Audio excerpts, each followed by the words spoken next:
बांगलादेशातील हिंदूंवरील अत्याचाराच्या निषेधार्थ विश्व हिंदू परिषद गुहागरच्या वतीने मूक मोर्चाचे आयोजन।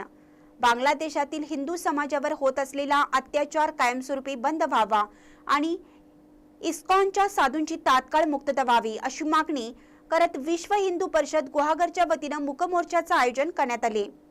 हा मूक मोर्चा गुहागर शिवाजी चौक येथून तहसीलदार कार्यालय येथे संपन्न झाला।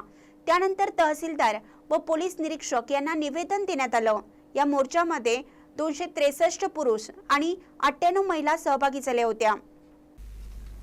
बांगलादेशामध्ये हिंदू समाजावर आणि अल्पसंख्याक समाजावर मुस्लिम कट्टरपंथीयांद्वारे अत्याचार होत आहेत। त्यांची मंदिरे, घरे, दुकाने जाळली जात आहेत। येथील हिंदू महिलांवर देखील तो अमानवीय पद्धतीने अत्याचार होत आहे। आंतरराष्ट्रीय मानवाधिकार आयोगाने याची दखल घ्यावी। तेथील मुंडा, चकमा, कुक्की, बौद्ध इत्यादी आदिवासी व दलित हिंदू बांधवांना इस्लामी कट्टरतावाद्यांनी अवैध मार्गाने जीवन जगणं अत्यंत कष्टप्रद करून टाकलं आहे। बांगलादेशचे सरकार देखील हिंदूंसोबतच अन्य अल्पसंख्याकांवरील अत्याचारास मूकसंमतीच देताना दिसून येत आहे।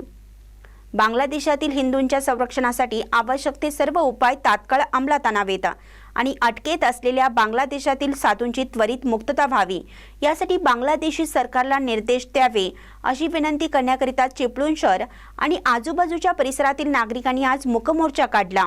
महानकरे न्यूजसाठी विनोद चव्हाण, गुहागर।